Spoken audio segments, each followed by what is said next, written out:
Fala, meu lindo! Linda!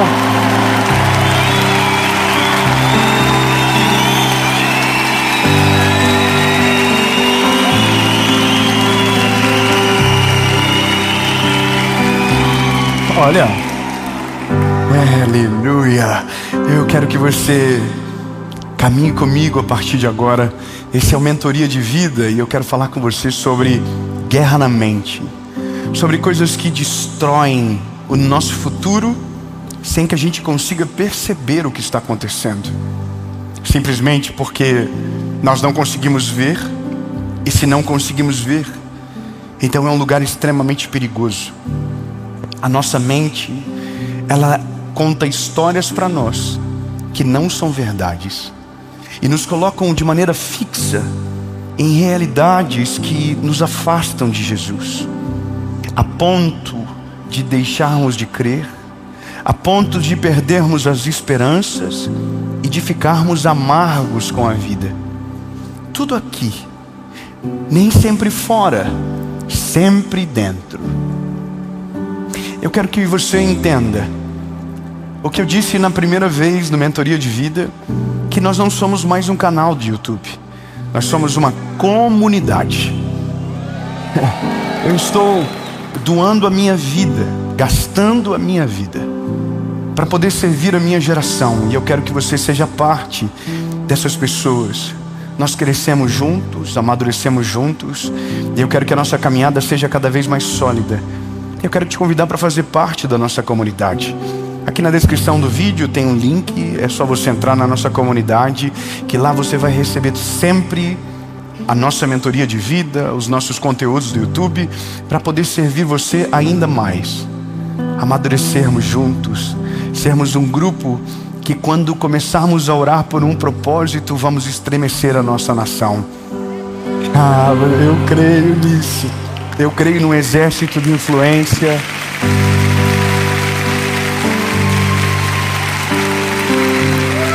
Então entra na nossa comunidade, e eu vou te pedir um favor. Se você não é inscrito no canal, se inscreve, ativa o sininho. Toda quinta-feira, 7 horas da manhã, tem uma Mentoria de Vida. Segunda-feira, 7 horas da manhã, tem uma mensagem no nosso canal do YouTube para você. E de segunda a sexta, no SBT, às 7 horas da manhã, você também tem o Bom Dia Esperança. Amém? Olha, só Jesus na nossa vida para dar conta. Mas agora a gente vai falar sobre guerra na mente.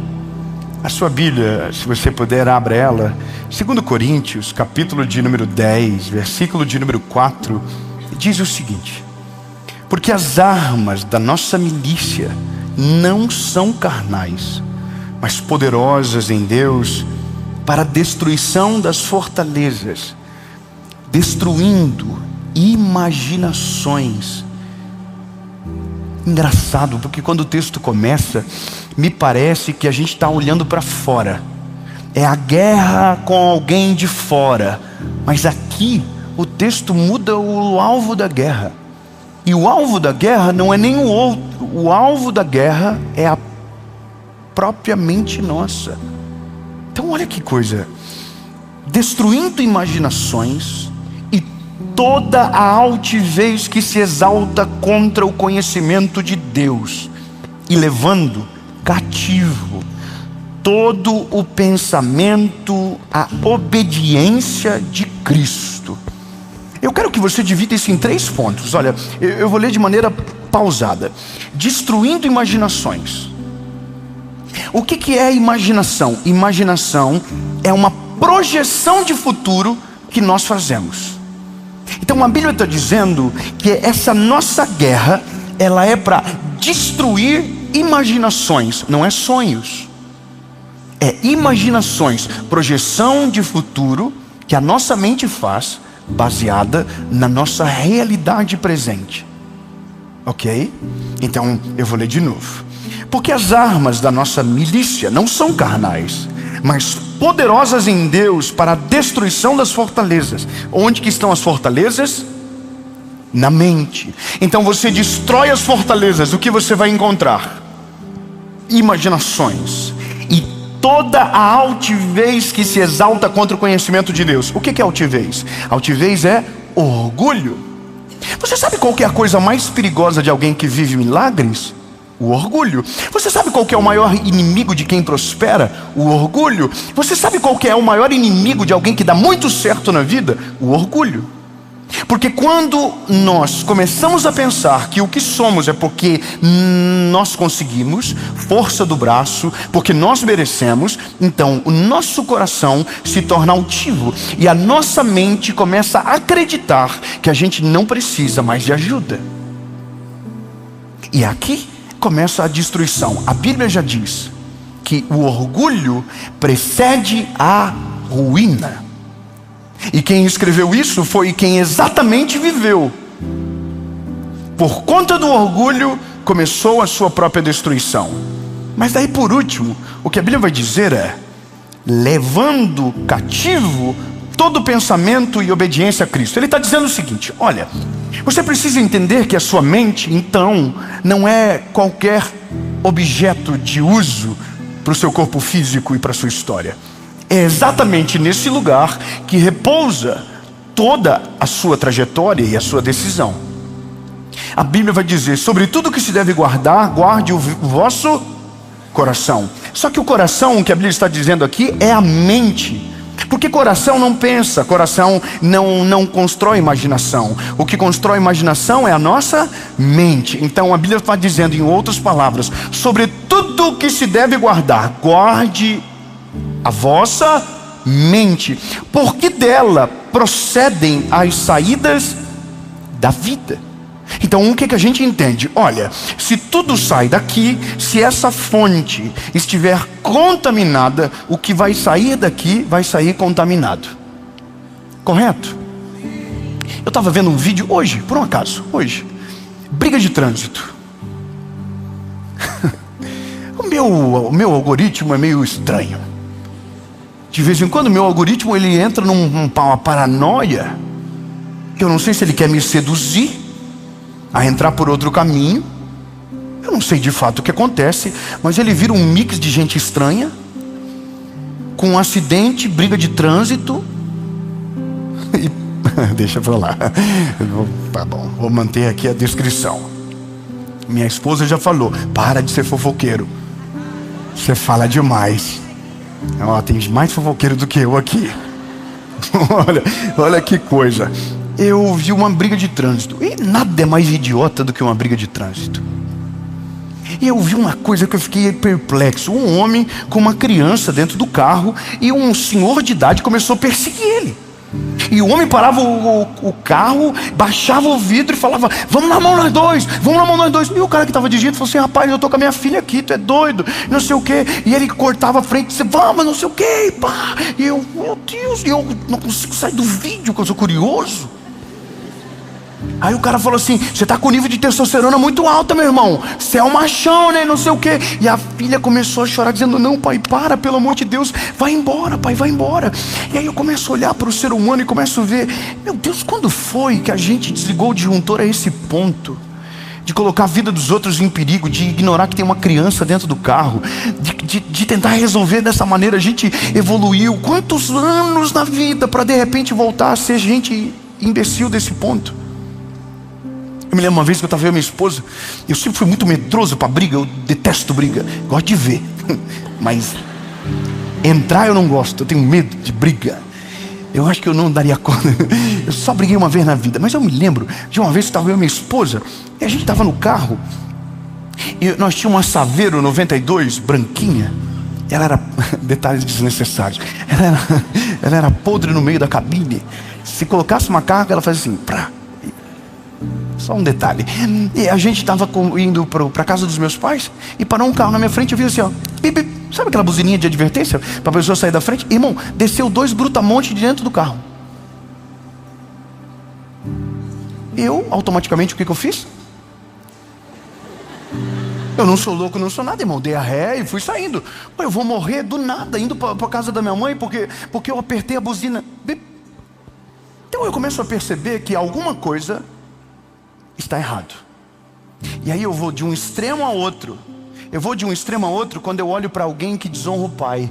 Quando eu começo a olhar para alguém que consegue ser, sabe, estúpido com a pessoa que dedica a vida para ela. Eu começo a ver gente destemperada na sua vida natural. Eu começo a ver tudo e eu começo a pensar, gente, isso tem alguma coisa errada no nosso tempo. O que de repente levou a gente a um destempero tão grande que qualquer coisa rompe a nossa razão e a gente se torna animais? O que faz um pai abusar de uma criança, bater de maneira violenta? O que faz uma mulher? O que faz um homem que trai a esposa? O que está acontecendo com a nossa mente que de repente os valores foram embora e a gente do nada vira a chave e diz, quem eu sou? A loucura do nosso tempo é olhar para as pessoas e entender que às vezes nem ela mais lembra quem são, porque foram infectadas na sua mente, colocaram mentiras, e eu começo a ficar muito preocupado com a minha geração, porque eu começo a olhar para gente que ama Jesus, gosta das coisas de Jesus, vê os vídeos da mensagem, mas tem uma vida totalmente perdida.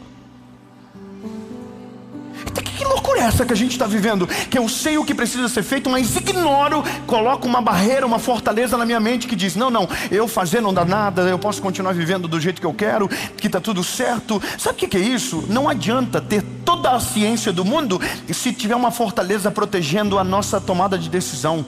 Por isso que a Bíblia está dizendo, a nossa batalha não é com as armas da carne, é contra as milícias da nossa mente. A gente precisa olhar para dentro de nós e precisamos do Espírito Santo de maneira urgente para nos convencer. Olha, sejamos sinceros, a gente ama Jesus, mas trai a esposa. A gente ama Jesus, mas é violento. A gente ama Jesus, mas é fofoqueiro. A gente ama Jesus, mas é adúltero. Que bagulho doido é esse aí que nós estamos vivendo? A gente diz que ama Jesus, mas não lê a Bíblia. A gente que diz que ama Jesus, mas não tem comunhão. A gente está aqui dizendo algo e vivendo outra realidade. Então essa batalha está aqui. Agora a questão é, então como que de repente, mesmo me alimentando de coisas boas, me tornei algo que não desejaria? É simples, dosagem das coisas. Isso é sobre dosagem. É sobre prioridade, é sobre alimento, é sobre o que você coloca mais em prioridade em relação às outras coisas. Sabe, o destempero do nosso tempo é porque mesmo sabendo o que deve ser feito, somos dominados pelas intenções do nosso século. Nós somos imediatistas. Eu fico um pouco impressionado com algumas coisas, sabe? Casamentos que acabam com uma facilidade tão grande. Pais que abandonam filhos. Aí você olha e diz, o que está acontecendo? E aí a palavra diz, o problema dessa turma está na mente. Está aqui, ó. Eu poderia usar uma palavra até pesada. Eu acho que nós somos a geração mais doidinha que o mundo já viu. Porque a gente é a geração com maior informação e com o pior resultado. A gente tem o ChatGPT, a gente tem toda a informação do mundo. Se você colocar no seu ChatGPT assim, a minha esposa, ela falou isso comigo, o que você faria no meu lugar? O ChatGPT vai te dar uma postura muito mais sábia do que a sua. Se você perguntar sobre Jesus para o ChatGPT, você vai perguntar assim, eu devo orar todo dia? E o ChatGPT vai te perguntar assim, se você é cristão, oração é o básico da sua fé.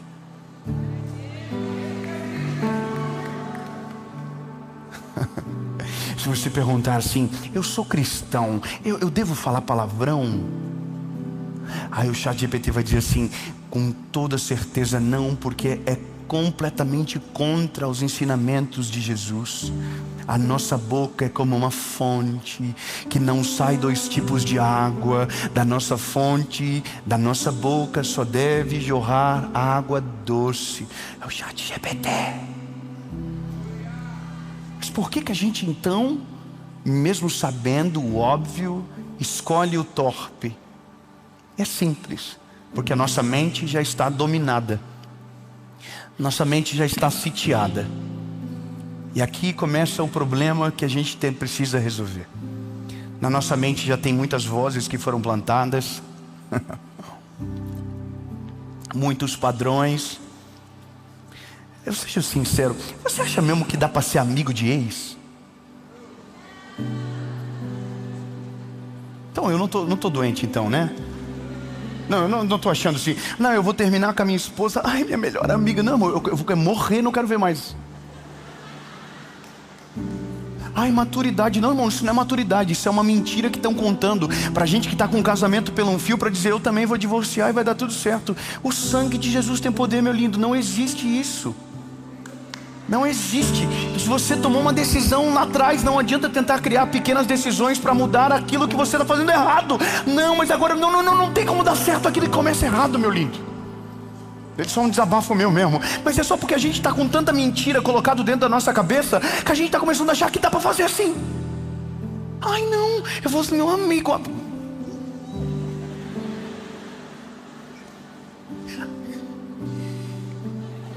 Ai Senhor, eu quero ser melhor. Eu prometi para mim que eu vou melhorar esse ano, mas eu não consigo não olhar para esse tempo e ficar assustado.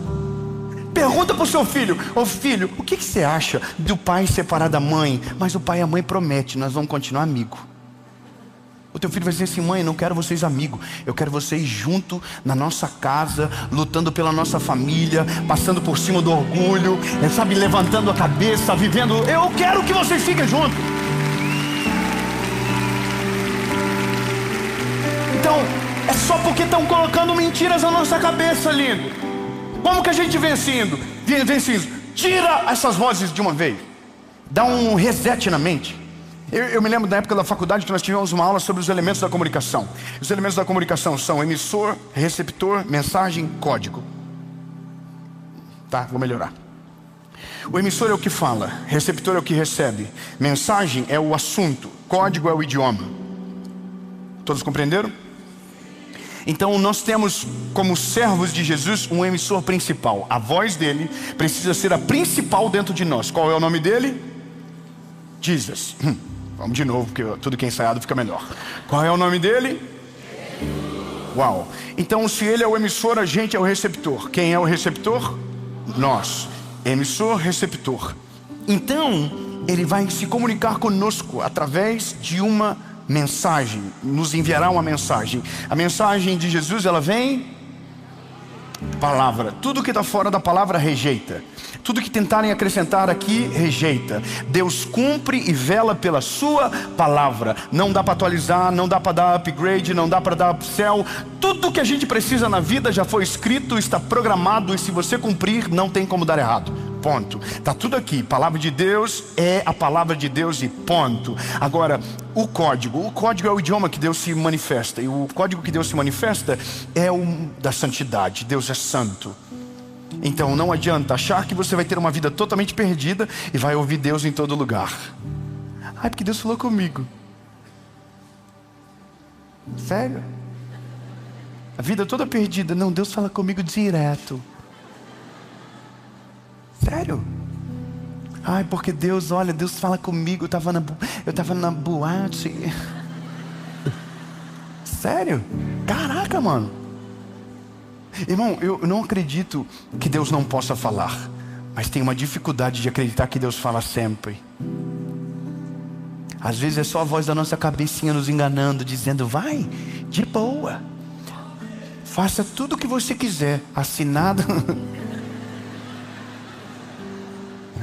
Faça tudo que te deixa feliz. Nossa. Ai, Deus falou comigo que é para eu ir. Aí não deu. Pois é, eu acho que não era Deus que estava falando. Claro que não. Você está com a cabeça tão poluída de vozes, você já não sabe mais quando Deus está falando. Ou você só acredita que Deus está falando quando Ele concorda com você.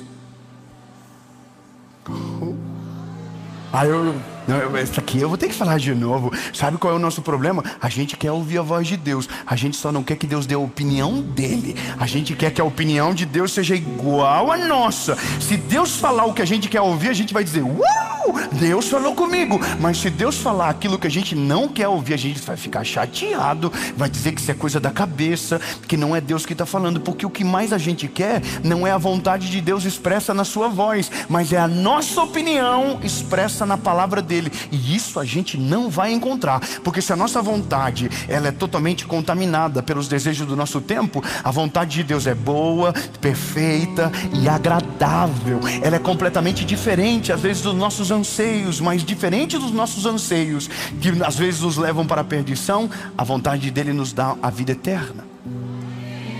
Você entendeu? Bom, então é que eu preciso terminar agora. Tá vendo? Vocês acabaram de me ajudar com a última parte da mensagem, o ruído. Emissor, receptor, mensagem, código. Ruído. Ruído não adianta ter emissor, ter mensagem, ter receptor, se no meio da conversa estiver cheio de... E às vezes é exatamente isso que nos afeta. A gente sabe o que precisa ser feito, mas a gente está cheio de amigo que diz o contrário do que Deus quer para nós. A gente sabe o que precisa ser feito, mas ainda a gente tem hábitos que destroem a nossa vida com Deus. A gente sabe o que precisa ser feito, mas ainda a gente anda com as mesmas pessoas, fala as mesmas coisas, a gente ouve as mesmas músicas, a gente ainda vê os mesmos filmes, e a gente está querendo um resultado diferente. Mas Deus está gritando do céu dizendo: eu tenho algo novo para você. Mas o ruído no meio está dizendo: não, não, não, não, não. Ouve a gente tem um atalho, a gente sabe o que é melhor para fazer. Então, meu lindo, não adianta. Se você quer viver algo novo, precisa resetar as vozes da sua mente. E quando eu digo vozes, é vozes do passado, vozes do presente, vozes que pensam saber sobre o seu futuro. Abaixa todas, diz: Deus, meu compromisso é contigo, meu compromisso é com o Senhor. E aí todo conselho inútil cai por terra. Toda palavra lançada contra você não tem mais poder sobre você, porque você destrói as fortalezas da sua mente. Você não deixa o orgulho subir para o coração. E aí a Bíblia diz: e você vai levar cativo todos os seus pensamentos a Jesus. Sabe o que é isso? Jesus, eu penso isso aqui. O que o senhor acha? Aí a palavra de Deus vai vir sobre você. Nem sempre ela vai ser lógica, nem sempre ela vai concordar com você, nem sempre ela vai te apontar o caminho que você esperava, mas com toda certeza será muito melhor o futuro do que você programou. Será muito melhor do que você poderia imaginar. Porque diferente da nossa mente, que é pouco criativa e vai no limite da existência, o pensamento de Deus não é limitado à existência. Ele é a eternidade resumida em palavras. Ele é o único que sabe sobre o nosso futuro e nos acessa no presente. Ter um Deus como o Deus que a gente tem é ter uma visão sobre o futuro segura, sabendo que o Deus que nos fala no presente já nos espera na estação que nos avisou. Eu queria que você fizesse uma análise daqui, do que você faz, do que você fala, do que você pensa. Porque não adianta, lindo, Deus tem coisas incríveis para todos nós. Deus não tem filhos preferidos. Mas existem coisas que Deus vai gritar do céu e a gente não vai ouvir na terra, de tanto ruído que a gente tem na nossa mente. A nossa vida, ela é o tempo todo eliminar ruídos. Quando a gente jejua, a gente está eliminando ruídos. Quando eu vou para baixo de um pé de árvore, sento num banco para falar com Jesus, não é só para ouvir a voz dele, é para eliminar os ruídos da minha mente. Quando eu estou deitado na minha cama, eu coloco um louvor bem alto no meu ouvido, não é só porque eu quero ouvir a voz de Deus, é porque eu quero eliminar todo o ruído que me tira da presença dele. Quando eu abro a Bíblia e me aprofundo na leitura e fico travado num texto, não é só porque eu quero ouvir a voz de Deus, é porque eu quero eliminar toda a palavra que foi lançada de maneira equivocada sobre mim. Porque as minhas armas, elas não são carnais, elas são espirituais. Termino dizendo para você minhas últimas experiências com Jesus. Eu estou no banho, e para que ninguém imagine nada, eu tomo banho de roupa. que ninguém pode falar isso, diz que a pessoa imagina, mas então já, pronto, é roupa comprida, manga longa. E eu estou aqui e pensamentos ruins começaram a vir sobre a minha cabeça. Medo sobre coisas que ainda não aconteceram, realidades que ainda não estão prontas, inseguranças minhas. E aí, irmão, de repente desceu um negócio do Espírito em mim, uma loucura. Eu coloquei a mão na minha cabeça assim, falei: eu te repreendo agora, inimigo. Já pensou se eu manifesto dentro do banho, irmão? Como que eu mesmo me repreendo? Irmão, eu comecei a orar com uma autoridade, falei: sai agora todo pensamento maligno, tudo aquilo que tenta roubar a paz do meu coração. Jesus, eu repreendo agora todo pensamento contrário, e o sangue de Jesus Irmão, às vezes a gente vai ter que fazer papel de louco para tirar todo o ruído da nossa mente, porque quando a nossa mente está sem ruído, a voz de Deus tem acesso ao nosso coração de uma maneira extraordinária. Jesus, muito obrigado, porque o Senhor nos sacode na cadeira hoje. Nossa mente não vai ser escravizada por pensamentos que não provêm de Ti. Nossa mente não vai ser escrava de nada aquilo que não proceda da Tua presença. Deus, no nome de Jesus, Pai, liberta nossa mente, não deixa a gente preso em sentimentos, em estações equivocadas, mas nos leva para o centro da Tua vontade, em nome de Jesus, amém.